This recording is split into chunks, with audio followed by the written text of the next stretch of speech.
It's true that some things change as we get older.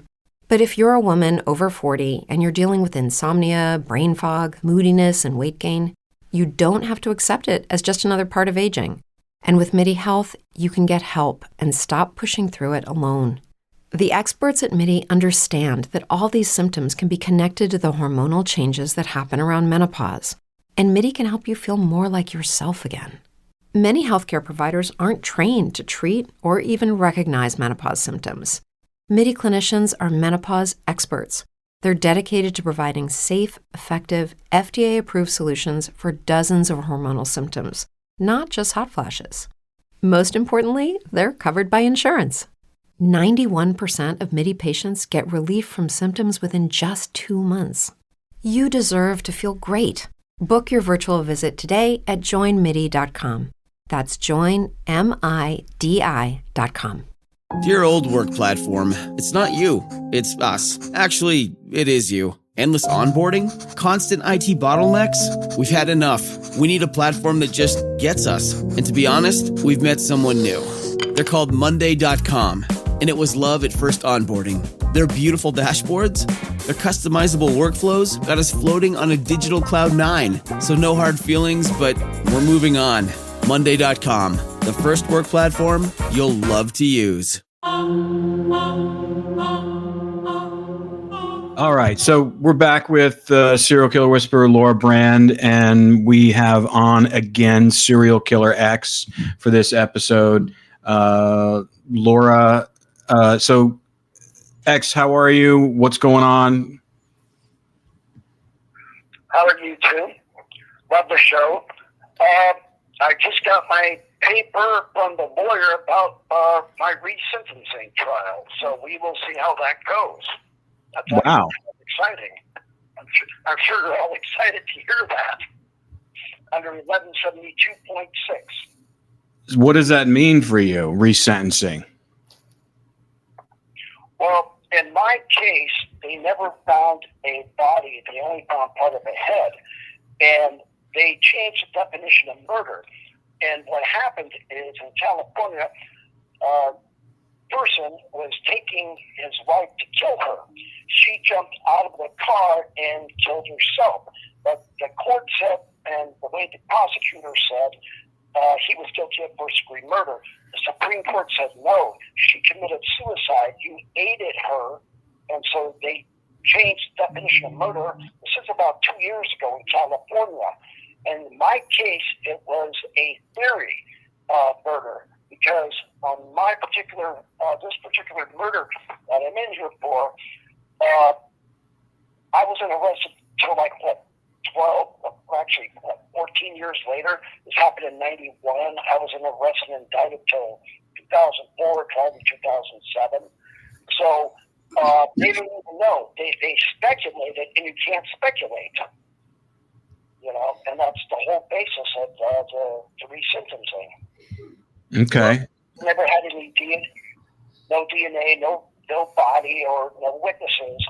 In fact, there was multiple witnesses that saw this particular person that was with people that they identified that had nothing to do with me after this person was supposed to be dead. So we will see. We will see. So what would that mean? Would you get out? Yeah, I can't wait. Got a lot of old friends to visit. Or does it just mean that you're eligible for parole? Well, it'd be resentencing completely to drop the LWOP because I had a death penalty trial. See, in California, if you beat the death penalty, they give you an LWOP, without possibly parole. And it's to get the LWOP taken off and be resentenced to something a little bit more suitable.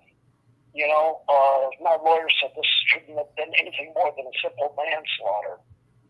So we'll see. Dora, what would you had a question there? Yeah, what was your risk assessment? A 1. I have the lowest risk assessment there is. I have a 1. Well, what kind of scale is it? Well, hold on. Laura, can you just explain for our audience what a risk assessment is? Well, it's pretty standard. I mean, it's, their risk of going back out into the world, their threat level of being How do back. they determine that? Is it Su número de teléfono será controlada y grabada. Well, every 1 through 4. 1 1 through 4. through 4 is 1 being the lowest or the highest? What is the lowest? And you got a 1? I have a 1. and then what did they do to determine that? To tell you the truth, I think it's the way your behavior is in prison. There wasn't any questionnaire or anything. Oh, no. So if you're a good prisoner, you're safe for the street. Oh, if you're a model prisoner, you should be able to have a lower risk assessment. That's an interesting scale. Mm-hmm. And who conducts the test, X? I think can't hear you. I'm sorry. Who conducts the assessment? Is it someone in the prison or does someone come in? Oh, no, it's a combination of the mental health professionals and custody. That's so. my understanding. So basically, based upon your behavior in prison, as well as any kind of interviews that you've had in the past with the mental health professionals, and that's how they determine it? Yeah, for example, the girl from the Manson girl, she never had a write-up in her entire, 30 years or whatever, 40 years. So she was a very model citizen, and it just depends on how you act a lot of the time. Like me, I technically had 0 points. When I came in, I had 60, 70 points automatically on closed custody for 5 years, and I didn't get in trouble. I didn't have a write-up in 8 years. And but I'm stuck at a hard 19, they say, meaning I can't ever go to a level 1.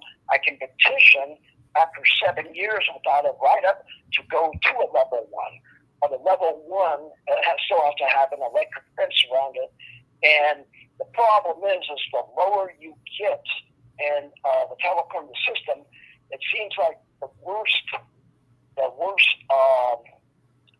programs there are. They keep on saying if you act right, you will be able to have more opportunities. And I and everyone around us try to jack up our points before we come down to a level 2 or level 1, because a level 3 has more possibilities, and the lower you go, they want to put you in a 200-man dorm. And I just don't see myself being in a 200-man dorm. Yeah. How many murders did you get sentenced for originally? 1. Just 1. Yeah, I have one. Yeah, I have one count. I have one charge. It's on my minute order of a 187, first-degree premeditated murder, and it was a theory of a murder. And I had, when you have a murder case, you have the for example, I had the head DAs of LA County going after me, and they deliberated for, I think it was 7 days. The jury did 7 or 8 days, and then they found me guilty, and then another 2 days for the penalty. And the penalty instead of the death penalty was life without. Even though there was if I had a circumstantial case, a completely circumstantial case. Somebody said I did it, who got caught with a loaded .45 Beretta on the freeway, and they dismissed that person's case for the pursuit of justice. And this was an ex-girlfriend, and this is all in the transcripts and everything. So now I just found out, too, my DA that prosecuted me got suspended for like a year for unethical behavior of a district attorney. So I might have action to get out. And then I'm moving in with Laura down the hallway. What? What did you just say? I'm going to move in with Laura down the hallway. She's going to sponsor me. Right, Laura? No. Oh. So what does your attorney say the timeline is for this resentencing? I am not quite sure. They are actually doing all this now. For example, I was originally scheduled on, of all days, February 14th, Valentine's Day, and I just got the paperwork yesterday. I got an email a few days ago, and I got all the books today. So in the next month or two, I think. So we will see. Laura, you have any thoughts on this? So many. I would imagine that you have plenty. Yeah. I know you're all happy that I'm going to be getting out, if I get out. Yeah. What would you do if you got Remember, out? I already said I'm going to become an environmentalist. Captain Planet. Yeah. What would I do if I get out? Like I said, there's a lot of old people that I haven't seen in years.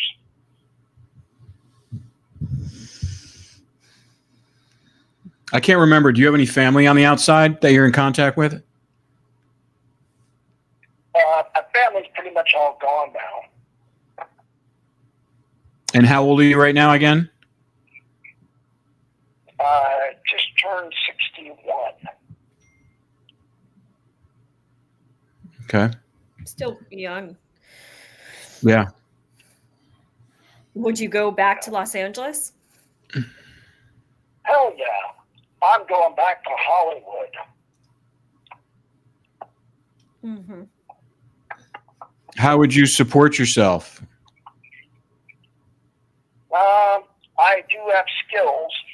Believe it or not, I just got a job offer from the LA County Sheriff's Department. Doing what? I was telling this to Laura. Let me just say, it pays let me get to that thing.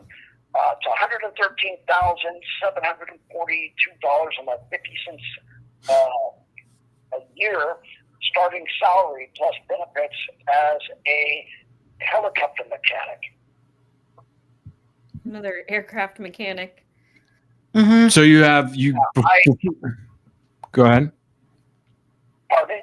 I was going to say, so were you a helicopter mechanic before you went inside prison? Oh, yeah. I had an aerospace degree. Aerospace technology degree, actually. Yeah. I got that as soon as I got out of high school. Interesting. You know, that's actually the number one job for intelligent serial killers is an aircraft mechanic. Mm-hmm. We know about 3 of them. Now we know 4. Mm-hmm. Well, they all seem to live in the same area. That's we talk about that too. The vortex of Los Angeles. Yeah. Yeah. What? Oh, it's like Bittaker and Norris. I'm telling you, I remember them now as a kid because we used to all hang out at the park in the Scott Motel. Yeah. And I was telling Laura, I remember when you walked into the apartment that he was staying in. It had a square table. It wasn't a round table. Most motels have round table. It had a square one against the wall, and they had a couple of chairs there. I remember that. Yeah, his sister actually knew one of the girls, or was close. The one we were talking about who was with Bittaker and Norris from Halloween Night. Mm-hmm. And that was his sister? His sister's I went friend. to school with her. Yeah. Yeah, I went to school with her and got in trouble with her. Are you talking about Lori or Sharon? Sharon. Yeah. Sharon was Wow. one of the Yeah, girls trouble Halloween too. night. So We got in trouble on 6th grade. how we That's a crazy connection. it is how it was discovered was I gave him some of the chapters on the book, and he was like, I know the name Steve, Andy, Dina, and Tina, and he's like, did they go to John Esta Muir? llamada y su número de teléfono será controlada y grabada. And I was like, yeah, they went to John Muir. He was like, I was in their grade. That's crazy. Yeah, imagine that. And I Oh, he'll call back. He'll call back. Wow. Did he ever have any conversations with Bittaker while he was in death row? No. And he doesn't remember. He remembers the Scott Motel. He doesn't know if he remembers Bittaker and Norris. I'll let him tell you, but he remembers one guy was always in shorts, he said, and one guy always had a camera, and they were older. Okay. And he thinks that was Bittaker and Norris. And I mean, it does. The two guys with the cameras. I mean, yeah. So Yeah. what do you, I mean, this is crazy. This is crazy. So What's this is- going on? I know. Well, what is it? I mean, this is insane. He was saying this months ago, but we didn't believe him. No, this was the first time he ever said that. I knew that he grew up in Burbank. No, I'm talking about the resentencing. Oh, I know. Last year, but we were like, yeah, okay, that's never going to happen. Now he's saying it's going to happen. Like, yeah, okay.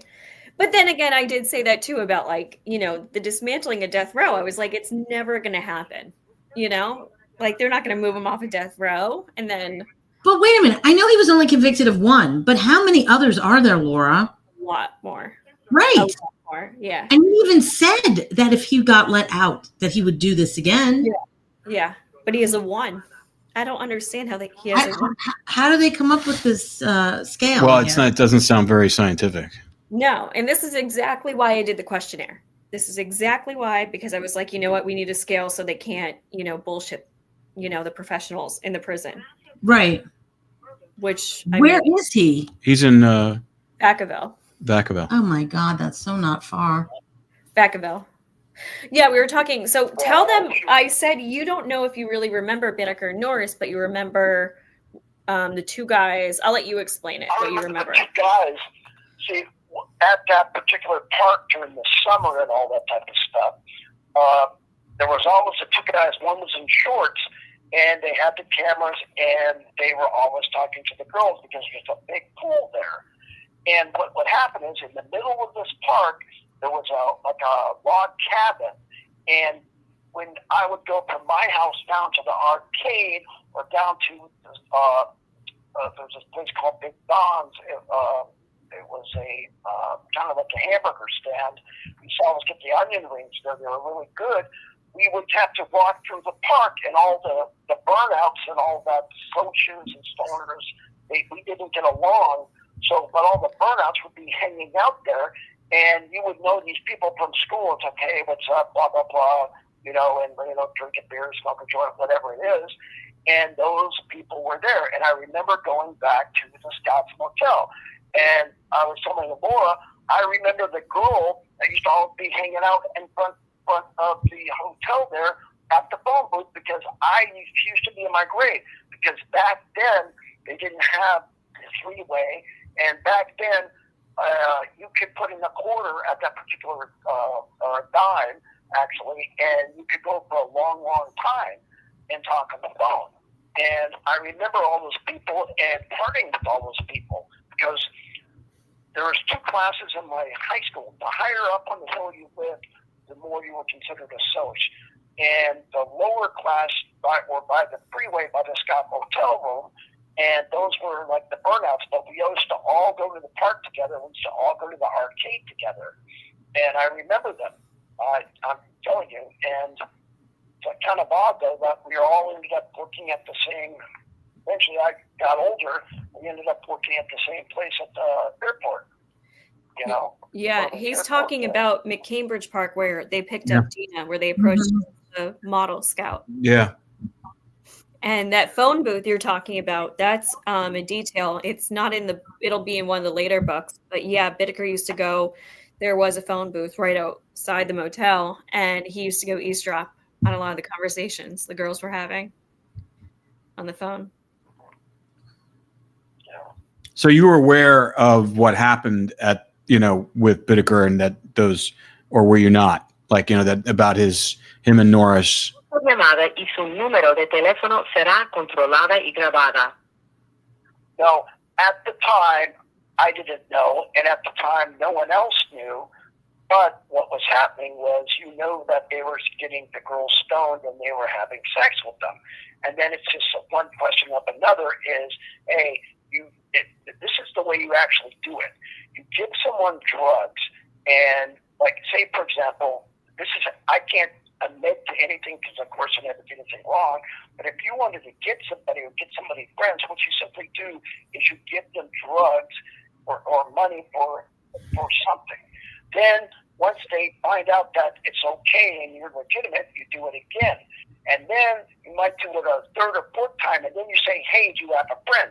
And the first thing that happens when the friend comes over, oh, yeah, he's really cool. Yeah, I party with him, blah, blah, blah. And then it's like she just signs her friend her death warrant because you build up her confidence and you know that she is going to she believes you, and of course you can have a friend. Oh, yeah, I made money. I partied with these people. They're really cool and all that. And that's what was happening with them. But at the time, we didn't know that they were bumping them off. But later, when I was running amok in Hollywood, I could totally see what was going on because I looked at it at a completely different perspective. That makes sense. Well, what's weird is in 2020, when the first death row inmate brought him to me, I had looked him up and I had told the inmate to call me back, and he was like, what's up? And I said, I need you to find out if he studied Bittaker and Norris. And he goes, why? And I go, okay, check this out. I go, his victim is blonde hair, blue eyes from South Bay, San Gabriel Mountains, dump site. He grew up in Burbank, model ruse. And he was like, no way. And I was like, just ask him if he studied Bittaker and Norris. Come to find out, he was 13 at the motel. Yeah, we all were. Like I said, we would go to the arcade through the Cambridge Park. And that's where, the people would party and, they were different social. We didn't get along with them because they were like, we called them surfers, which were part stoners and surfers. I was more of a social person, you could say. But we all partied, and if we wanted weed or we wanted any type of drugs or whatever, that's where you would go. And I remember those people there in that hotel room. And it's just like, geez, what a small world. I'm telling you, it's the water. Yeah, it's something. It's something. That's actually what one of my inmates from New Jersey says every time I go to California. He's like, don't drink the water. It's in the water. Yeah. He's like, in Los Angeles. There's something in the water. That particular area and that particular spot, I remember when my mother was alive, you would get off the freeway and there was a street called Grismer. And anytime you drove off of San Fernando and Grismer, at the end of Grismer is the Scott's Hotel, you just had an odd feeling. But it is what it is. Yeah. Wow. Well, yeah. So what did your lawyer say? What did he say your chances of getting out? Well, it just depends on how it's. For example, I have a couple of different actions to get out with a couple of new laws that have passed in the last couple of years. So I don't know. I don't get my hopes up, but it's a lot better than it's in the works. If I get out, that's the way I look at it. Oh, yeah, I can't wait. But I'm not going to be, like, obsessing over it. But, things are looking more positive than they were. You had said, I don't know if we brought this up on the podcast before, the serial killers kind of flock together in prison. Yeah, because we it's kind of like a unspoken word, because I hang out with the people from death row, and I hang out with some of the most notorious ones in the entire country, and it's kind of like a friendly companionship. Yeah, because that we look at things differently, even though I never did anything. That's my story, and I'm sticking with it. But we look at the other people, and they look at us strange, and they leave us alone because they all seem to, scared look of at you? us like, like I'll go down the hallway, and one of my nicknames is Cereal, and it's not because I like Captain Crunch, But I mean, people know, and they know the people that I hang out with, and they tend to leave us alone. Do you think you guys can, sense one another? Like, kind of like, you know what I'm saying? It's almost like a primal, like you guys can just pick up on each other's scent in a way. Like you can just Vibe. Yeah. You have a feeling, but it's a lot different than somebody that, let's just say, have one typical one incident. It's just a different class of people, and it's just like I was telling you in junior high or high school. You got the stoners, you got the socias. You hang with those types of people, or you hang with the technical people. And here in prison, it's we have nothing to prove. And the way it's really odd, you have these people that have been at this prison that act all tough, they're all tattooed out. It's like you got these tattoos on your face, your forehead, and I just look at you guys as a bunch of dumb shits, okay? And you're trying to act all hard, and you've been in basically a medical facility, which is basically an SNY.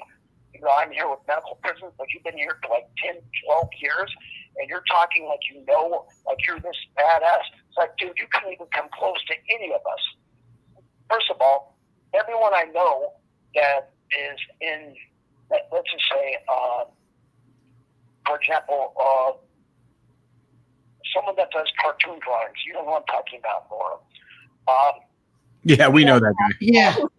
I think everybody knows. Yeah. I know every viewer knows. Yeah. We don't talk about each other's stuff. We have nothing to prove. And if I wanted to ask him directly, I'd ask him directly, and vice versa. Do you think there's more of an openness to ask each other directly if you wanted to?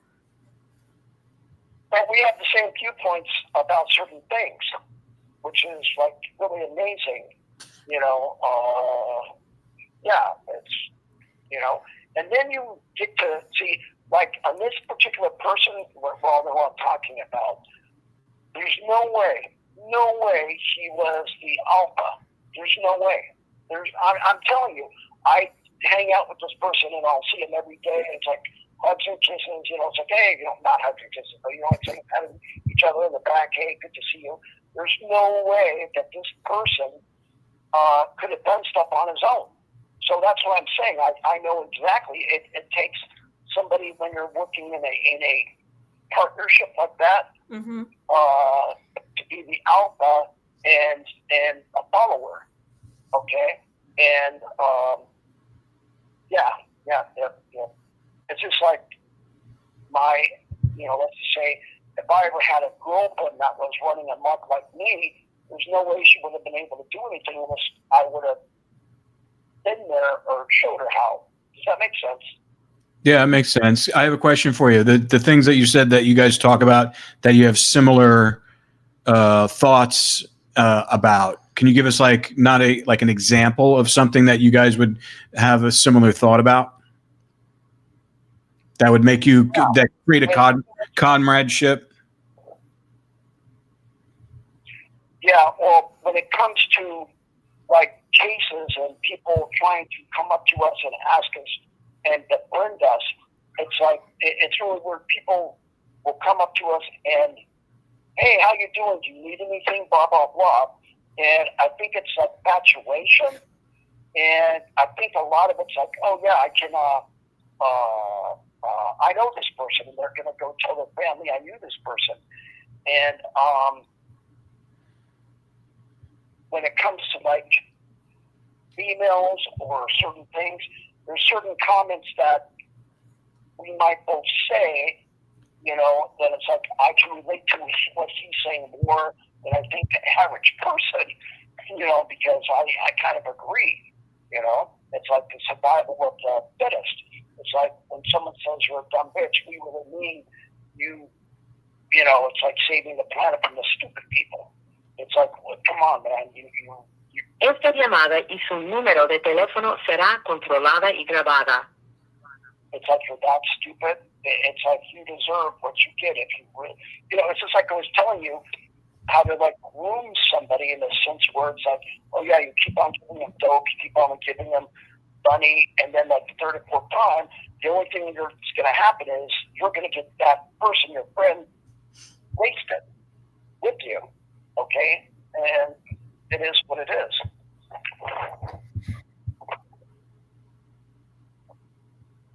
Laura, what do you think? And I can't hear. No, I was just thinking. I was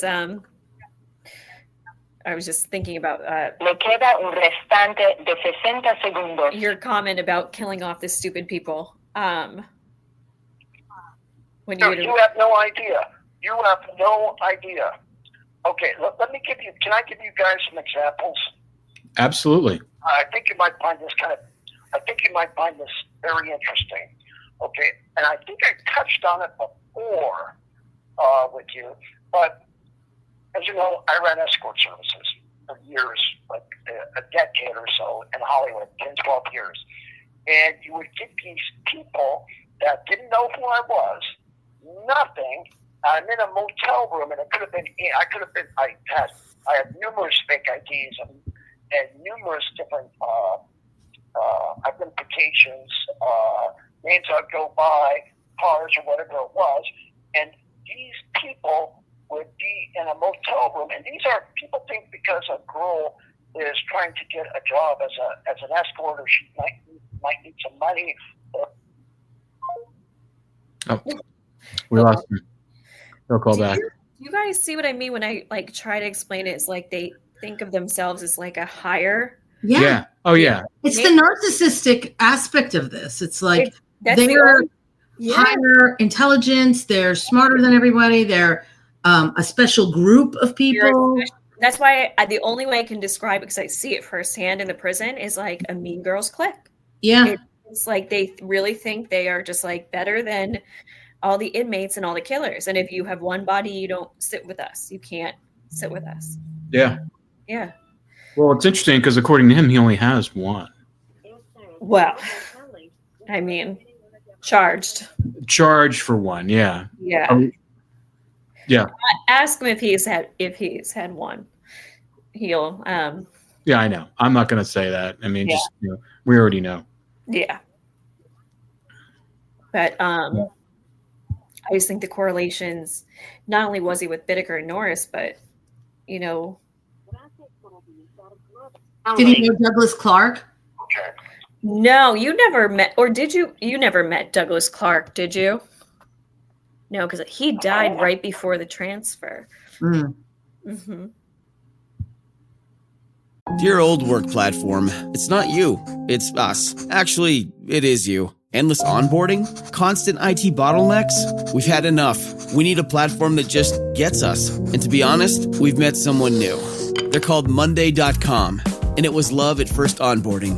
Their beautiful dashboards, their customizable workflows got us floating on a digital cloud 9. So no hard feelings, but we're moving on. Monday.com, the first work platform you'll love to use. Subtle results, still you, but with fewer lines. Botox Cosmetic, onabotulinum toxin A, is a prescription medicine used to temporarily make moderate to severe frown lines, crow's feet, and forehead lines look better in adults. Effects of Botox Cosmetic may spread hours to weeks after injection, causing serious symptoms. Alert your doctor right away as difficulty swallowing, speaking, breathing, eye problems, or muscle weakness may be a sign of a life-threatening condition. Patients with these conditions before injection are at highest risk. Don't receive Botox Cosmetic if you have a skin infection. Side effects may include allergic reactions, injection site pain, headache, eyebrow and eyelid drooping, and eyelid swelling. Allergic reactions can include rash, welts, asthma symptoms, and dizziness. Tell your doctor about medical history, muscle or nerve conditions including ALS or Lou Gehrig's disease, myasthenia gravis, or Lambert-Eaton syndrome, and medications, including botulinum toxins, as these may increase the risk of serious side effects. For full safety information, visit BotoxCosmetic.com or call 877-351-0300. See for yourself at BotoxCosmetic.com. Your gut affects everything, even your mood. So Ollie created 2 brand new products to take care of your insides. Ollie Big 10 Probiotic has 10 strains of probiotics, their most ever, to support a healthy gut microbiome, immune system, and stress response. And Ollie Super Good Superfoods delivers 15 superfoods in tasty gummy form. Find them at ollie.com and exclusively at Walmart. Ollie! These statements have not been evaluated by the Food and Drug Administration. This product is not intended to diagnose, treat, cure, or prevent any disease. So good, so good, so good. Great gifts for dad? We've got them, and they're up to 60% off at Nordstrom Rack stores now. How did I not know Rack has Adidas? They've got the best gifts. Gotta show dad some love. Snag amazing deals on Father's Day gifts from Cole Haan, Calvin Klein, Vince, and more. Great brands, great prices. That's why you Rack. Sorry about that. That was the phone again here. Okay. Yeah. Let me give you an example, okay? Okay. I particularly met this girl, extremely beautiful, wanted to do, or did escort work, worked at one of the places in, actually on the Sunset Strip as a stripper. So I took her back to a motel room. So here's this girl, doesn't know me or shit. I'm having sex with her, and I have her hands tied behind her back with her bra, and I remember choking her out. Now, during, like, let's say, rough sex. Now, let me just stipulate this. Okay, she did that by not like choking her out, like killing her or anything like that. But this is just the way this is how easy this is. It was. I remember choking this girl out and putting my hands around her neck and strangling her. So what happened is this: she's knocked out. Okay, what do you do with a hot girl that's passed out in front of you before she wakes up? I think everybody can kind of fill in the blanks there. You don't have to. Please don't elaborate. No. Please. No. It's not what you think. It's not what you think. So this is what I meant, how stupid these people are. So this girl's passed out. So what do? I pick her up and I toss her in the air like a puppet, like a doll. And you know why I did that? I wanted to see how many times I could clap my hands before she hits the mattress. I swear to God I did this. I put this on my mom, rest her soul. But the reason why I did this is like this girl was so stupid, and I just remember tossing her up in the air, and then she would come to, and I'd choke her out again, toss her up in the air, clap my hands, and I got up to 3 different times. And it's just like, that kind of triggered me, like, these people are nothing. They're absolutely nothing. And that's the way I look at these people. Yeah, but here's the thing. Here's the thing, Hector. I mean, what you're describing is these are innocent people that they're not expecting anything. I mean, anybody can walk up to someone on the street and like punch him in the face, hit him in the head with a bat when they're not suspecting it, or kill them. I mean, it's not that they're stupid. It's just that we live in a society where you can, if you want to attack an innocent person, it happens every minute. Happens every minute. It's very easy to do. Surprise is the ultimate attack. Was she stupid to go with you in the first place? Yes. That was a dumb mistake. Well, is it her mistake? Because you look very unassuming. He looks like Ryan Reynolds. Would you walk up? I don't know. I have my thoughts about Ryan Reynolds. He does look like Ryan Reynolds. But I'm saying you look very unassuming. He's a good-looking guy. He was very unassuming as well. Yeah. It was nothing to do with hurting somebody at the beginning or anything like that. It was the art of the chase and how it got so much. Each time you would do something, you were like overwhelmed and you got this feeling like, I can't believe that these people that you can get away with this. So it's more like a whole psych trip on bullshitting somebody and then doing whatever. And then after a while, you just kind of lose yourself, and it's like, this is fun, and it's almost like a job. It's like, what am I going to do today? What am I going to do this way? You just like the hunt. You're after the hunt. Yeah, you have no idea. It's higher than one of the highest highs you can get. Seriously, it's like a narcotic. Once you do it and once you start, you don't want to stop.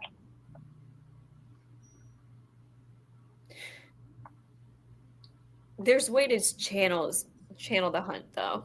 You don't have to do it with humans or innocent women. Exactly. Right. Well, yeah, it's not like I want to take up water painting or anything. I'm not saying obviously, hunting a human versus water painting. I'm saying there's different things you can do, like flying lessons. That like a lot of serial killers, we've talked about this, do flying lessons. It's that adrenaline. It gives you the adrenaline rush. You even did it too. There's different ways to channel that. Yeah, well, I and everyone else I know, it's just like you start doing things like this, and then you don't put up with bullshit anymore. And then you realize you don't have to put up with bullshit anymore. And then it becomes, I'm telling you, it's like one kick in the ass every single time. And then what happens is like once it's just like kind of like that putrid sound. Do you know what intestines smell like? Oh God! Let's move on. Next. No. Here's the topic. thing. Here's the thing. Do you have? I mean, obviously, for something like you did with that woman in that hotel room and anybody else, is there any remorse that you feel for any of those actions? No. I'm cutting you off right away. No. Why would I? Why would I? Here's how about this? Have you ever felt remorse for anything you've done? Has anything ever made you feel bad? Let me put it to you this way. No. And let me tell you the feeling you get, after your alleged first murder. When you kill somebody, and I can only speak from allegedly killing this person and being in this prison, is that it's not so much the guilt that you feel, it's the... Esta llamada y su número de teléfono será controlada y grabada. It's like you're always looking around your shoulder waiting for something else to happen, like to someone show up. And when no one shows up, it's just like, okay, you get a good night's sleep after a while. The first couple of days, it's like kind of a high in the sense like, oh my God, I can't believe blah, blah, blah. And then after a while, you sleep like it doesn't even faze you. When I wouldn't. Do you sleep like a baby now? I understand why I wouldn't. Pardon me? Do you sleep like a baby now? Oh, I don't even think about the stuff that he did before. Have you ever had a dream about your victims? Like, have you ever had any dreams about your victims? Well, yeah, and you wake up with an erection. And I'm being serious on that, and that's not meant to be disrespectful to the females or anything like that, but it's just like when you start talking about stuff, you start reliving, and I think I've touched with this before. It's just like, when I like reading your book and with Whitaker and Norris, I can totally relate to that, and I'm like having flashbacks. Okay, not so much these, what they were doing with the tools and stuff like that, but the whole art of the way they did it. Oh yeah, that's just like, oh yeah, I can totally relate to that because I guess it takes one to know one. It's like, okay, And it's the same thing with the person that draws pictures. Okay, I can totally see that where it's like, okay, that person pissed you off, and I can totally relate to, okay, if you only knew what's going to happen to you for that bullshit you did to me. So that's what I'm saying. When we're with these people, I'm with these people, we all, in my opinion, we all think the same way. Do they have you on any medication inside there? I just started taking something, but I don't like taking meds. I didn't take meds for 7-8 years.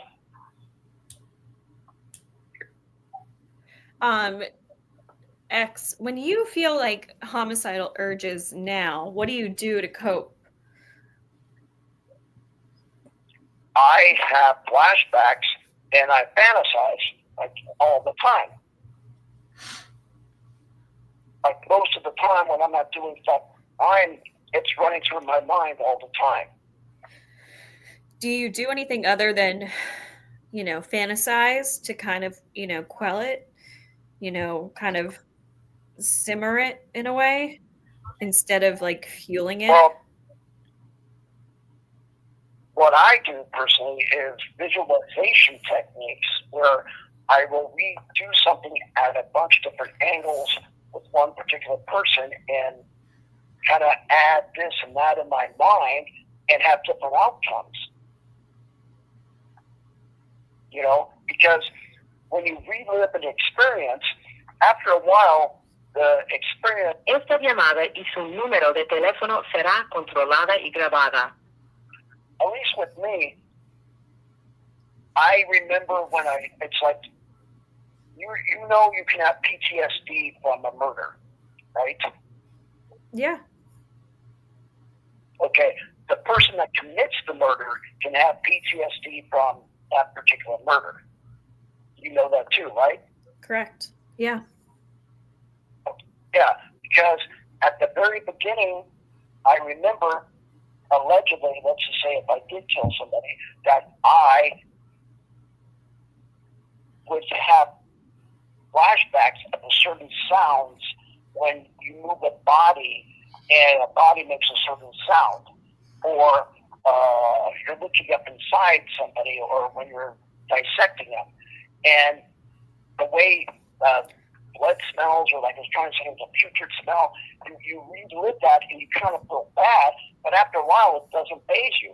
And when you go a second time, it's not that bad, and the third, it's just like, you get so used to it, it's like, oh.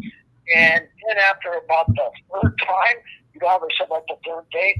Oh no, the third time you're like, let's open this up and see what this looks like. Let's open up this and see what this looks like, Do you think it's you're compartmentalizing? What do you mean? Can you be more specific? I mean, this aspect of yourself, do you think you're compartmentalizing it? I mean, when you look at like your family and your friends, and then you look at that aspect of yourself, do you think it's all one and the same? No. As far as like my family or my friends, you gotta remember, most of my friends were cops. Okay, I grew up with all those people that dads were cops or judges or stuff like that, and I never felt close to them. They were my friends, we would hang out, but we started growing apart, and I thought I was just being normal, like going to Hollywood at night. And they was like, why would you go there? Or what were you doing down that street? Or what did you do? And it's like, yeah, I got in a fight and had a baseball bat. They would look at you odd, and to me it was just normal behavior. And I guess like even now, like the people I hang out with, that's normal behavior. And people look at us like, how could you? It's like, dude, it's no big deal. It's no big deal. How do you think, your friends who were cops, how they felt when they had to bring you in? Did you ever think about, well, my best friend I was in his wedding that arrested me. I know. Do you ever think about how he felt? No, because at that point I really didn't care, if he's listening to the show right now, would you say anything to him? What's up? Yeah. You know? Has he ever contacted you when you were in prison? No. I do notice this, though. Once you get accused for murder, everyone seems to, like, disappear? leave you alone. Yeah, well, I think that's obvious. Restante de 60 segundos. Yeah. For some reason, all the people want to not have anything to do with you. I wonder why. For some strange reason. Yeah. Yeah, but it's like, if I was friends with these people and the positions were changed, which I was, I would still say what's up because maybe I look at things differently being on this side. Yeah. But it's the people that were around me that were still running amok that pop up here and there, and I get messages from them now and then, and it's just like, oh, okay, that's what you're up to. Well, what did your friend say to you when he arrested you? She asked me where my sports car was. I had a particular type of car. There he goes. It's shocking to me, these threads that they all share of no empathy. Like zero empathy. Or remorse. Like, how are you human if you don't Well, they don't have that component. That emotion. It's like one of the biggest... It really is like a missing puzzle piece. It is. There. Yeah. It's like you're missing a huge part of being a human. I know. I know. Like one of our biggest traits is being empathetic to each other and understanding. And I can't remember, what was his childhood like? Was he it sounds like he was raised in a middle-class background. Very middle, I think even upper middle class. Yeah, Burbank. 2-parent household. But remember, his dad was sexually abused him and his sister. Oh, he sexually abused him? He was sexually abused? Yeah. Okay. All right. So that's there's something. There's something. Yeah. I mean, it doesn't excuse any behavior. No. But I mean, maybe there's something. That's a trigger. A trigger for that. The underlying components of psychopathy mixed in with the trauma. Like I always say, it's the perfect storm coming together. And And also the sexual abuse that he conducted on people. Well, yeah. You know, it's payback. Yeah. Yeah. I mean, unfortunately, with a lot of, sexual abuse, it's learned behavior, which is continued and carried on, unfortunately. And We'll talk to him for like another 5 minutes. All right. Yeah. I didn't know. I'm trying to think what else we want to cover. He calls all the time. I'll let you two guys finish the questions. I know how much Cindy likes him. Yeah. Sorry about that.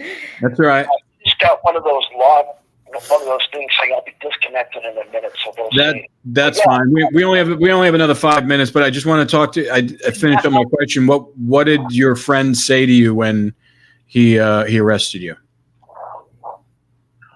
He showed up at the doorstep, and I knew what was up. I go, let me come out, and his buddies were there, and he goes, oh, hey, where's the car? And I go, I got rid of that a while ago. And I asked him, how's your wife? And I was telling him, oh, how's this person? I just talked to him yesterday or saw him, and it's like no big deal. Very odd and unsurreal. Yeah. Were you arrested by LAPD or LA sheriffs? Neither. Independent City. Independent City. Okay. What's that? It was probably another Burbank PD. Burbank. Something like. Yeah. Okay. Yeah. But what's quite odd though is now when I watch TV, and I was telling this to Laura, when I see things on TV and they say that this person disappeared or this or that, or they start saying, it's like, it's so clear. It is so clear how everything's done. Because it's just like you're reliving everything. absolutely reliving everything time over and over again. Laura, what's that about? The reliving? Yeah. Well, I would say, well, it could be a couple different things, but it's for X, he's still in the fantasy of it all. Would you agree? Oh, his phone must have cut out. But yeah, that's what I would say. Yeah. Mm-hmm. Well, is it off? Is he gone? Off, yeah. I'm very disturbed by the fact that he got a 1. She's mentioned several times that he would do this again. Well, this is why I did the questionnaire, because exactly. I mean, what's interesting is the fact that the way he described how they do the assessment based upon he doesn't have any write-ups in his jacket, and then the person, I don't know how often he sees a mental health professional, but I would imagine they see it. Probably how often do you think they look not at as much as you would think in prison, actually? Is it like maybe once a year? More than that, it's just understaffed, unfortunately. Yeah. But I mean, for what they really need, I mean, it's nowhere near what they really should be getting. Yeah. Mm-hmm. Especially these types of individuals. I'll let us hang up with him, but what was I about to just say that was important?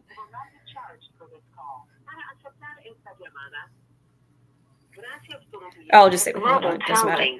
So I was just going to make one point, with people with psychopathy, they do very well this is just a known fact, in structured settings. So they do very well in like military settings, and they do very well in prison type settings, where their whole day is structured. Yeah. They function very well in those types of environments. So they can thrive in environments such as prison, such as military. Because they're on routine, and it's taking away a lot of that impulse control. They don't have a lot of that free thinking because right. That's a big part of it, is that impulse control is kind of during the day. So they actually do very well in these types of environments. And that's why we can get model prisoners, and they can look very good on paper and be functioning, very high functioning and thriving in these types of environments with antisocial behavior. Yeah. Hey, X, I got a question for you, because you talk about all the stupid people in the world and stuff like that, and you talk about it inside prison too. Why, what prevents you from losing your temper on one of these stupid people inside prison? Because I'm sure there's plenty of them that annoy you. Oh, because they're male. Got it. If they were female, it'd be a little different. Interesting. Yeah, because they're male. Because they can fight back. Now, let me just say this. When I first came into prison, I was fighting everybody because I liked to fight, and I was getting my frustrations out. But on the street, no. I was nice and mellow. I was helping people out and stuff like that. Helping them move furniture, stuff like that. But the only time I ever, when that was an exception, when it was a male, if someone did something to you, and it's just like, okay, I got something for you later. And usually people that come up and do stuff and are just asses, they've done it to so many people, they never know where it's going to come from, because they burned so many people. But on the street, oh no, it was always females. Always females. Yeah. Well, to be continued. Yeah, to be continued. I mean, keep us up to date on your resentencing. Is that do you have who handles who's your lawyer? I mean, is he like a public defender, that kind of someone that's appointed by the state? On this particular one, yes. The the other ones were paid attorney. Yeah. Well, I guess, yeah, like Laura said, to be continued. keep us posted. Keep us posted. Do you have any, do you want to give a message to the viewers, X, before we sign off? Anything you want to say to them? Esta llamada y su número de teléfono será controlada y grabada. Two things real quick. When you go back to resentencing, the court automatically appoints you a state lawyer. So that's how that works for anyone that goes back to resentencing. That's part of the law. And as for the viewers and all that, I just can't wait to get out to see everybody again. You know? Should we be afraid that you'll be walking around on the streets? Me, of course not. No, I'm talking about people, society. Stupid people. Stupid people. Good people. Should stupid people be afraid of me? Yeah. No, of course not. I'm as harmless as a cat, a kitten, you know, as a kitten. Yeah. Are you in good health right now? I'm at a medical facility because I've had some issues. Nothing that's like going to knock me off by Tuesday or anything like that. So a couple of the viewers had wrote some questions to you. Maybe we'll have you back on and go over those questions, or even do a live with you, and maybe we could have people writing in. Oh yeah, asking them live. I'll tell you exactly what it's. Yeah, if anyone wants to know what it's like, the feelings or whatever, I'll tell you, because I can tell you from experience. And it's nothing that might sound like arrogant or boasting, but it's just the way it is. And see, you all look like as if it's terrible and things like that. To me, it's like no big deal. It's only a big deal when you get caught. But besides that, you don't even think about it. Okay, well, thank you for sharing and oversharing. But I guess we'll check back with you. I enjoy your podcast, and still can't wait to move in with Laura down the hall. Oh my God! Oh my God! Oh man! All right. She's in an undisclosed location that you cannot find. Exactly. You'll never find her. Underground. Yeah. Anyone has any questions, let me know. I'll answer them. Take care. All right. Bye. Bye. Wow. Hey. Well. I am speechless. How is this possible? I know. How is it possible that I honestly get out of prison? Well, it's as soon as they decommission death row. I don't understand what is happening. I never thought I'd see death row. Yeah. How is this okay? Well, what about the victim's family? I know. And he's a one. Okay, but you know there's more. Yeah. Well, I mean, you thought there was like a lot more. He called his house the slaughterhouse. For God's sakes. Yeah. Yeah. This is very upsetting. It's funny how he really kind of dangles that line of explaining how his mind works. Mm-hmm. He has no empathy. He had to meet. He'll do it again. Do you think he would do it? Do you think that if he got out tomorrow, would he do it again? Well, he's told us he would. I'm asking Laura's. I don't think. Yeah. I don't think he likes it. You know, he's still fantasizing about it. Well, this is very upsetting. Yeah. Well, obviously, if he does get out and something like that, he'll be on parole for a while. He's going to have to report to a parole officer. He's going to be under a microscope if that ever even happens. We will. I mean, God forbid. I think there's a lot of If he steps. ever got out, we would make move. We'd have to. Yeah. Make moves. I don't know. We'd have to call Clemente. We'd have to call somebody. Right? Yeah, I don't know what Does he have access to the podcast? Well, I play it for them when they want to listen to it. Got it. Okay. Yeah. Well, don't play this one. Don't play this one. Some of the correctional officers at Vacaville have listened to it. Listen to him. Wow. I would too. If I was a correctional, I would want to hear what he would say. I'm floored. But you know what's crazy is they're listening to him going, yeah, I'm going to go back out and kill people. Yeah, I don't he gets a 1. Yeah. How is that possible? Yeah. They have to redo that. He did the questionnaire for you, yes? Yes, but we haven't scaled it yet. I should call John. Yeah, you should do that. I'm curious to see what your questionnaire scale would come up as. We haven't had John on. We really should. Yeah. Let's have him on. We have to have him on. Go over his. Yeah, for sure. We should go over his. Especially with this, absolutely. Well, just overall on what, not only him, the other ones too. Yeah, but I would love to hear what he says about this. Yeah. Yeah, it would be all right. interesting. Well, Laura, it's always great to see you. Exactly. We're in an undisclosed location too. Right. We're in an undisclosed location. As you can tell from the our background is a little different. Yeah. We're hiding out somewhere. Yeah. All right. Well, we'll see you next week. All right. I'll see everybody next week. All right. Bye-bye. Thanks, Laura. Bye.